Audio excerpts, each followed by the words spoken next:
अस्सलाम गाइस, क्या हाल चाल है? ठीक हो? मैं सरसैन भट्टी तो सवेदे पे यूट्यूब चैनल भट्टी भाई व्लॉग।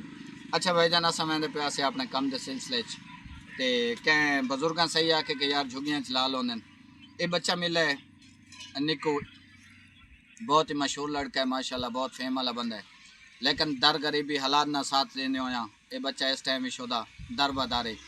लेकिन मैं भी इस काबिल कह नहीं कि मैं इतना अमीर होवां कि मैं इनकी सपोर्ट कर सका, लेकिन मेरी एक कोशिश है मैं इंशाल्लाह इस बच्चे नाल जितना एक मैंने अल्लाह तौफीक दी मैं इस बच्चे दे नाल तावन करे सा, इनकी सपोर्ट भी करे सा। इस बच्चे को अल्लाह पाक ने इतनी प्यारी आवाज़ दी है, प्यारी आवाज़ दी है। जैलसपन करने वाले लोग तो बेशक जो मर्जी आखन कि यार इनू गायक कितना ही होना चाहिए, तो कवालियाँ वाले पास होना चाहिए, लेकिन अल्लाह पाक हर इंसान एक फन देंदा है।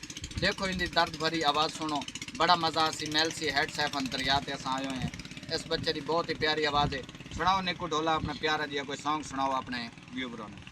वे दूर गया दिया लगिया तांगा वे मेरे उजड़े दर्द जगाए अल्लाह जाने कई तेरा पैया वे लग साल गए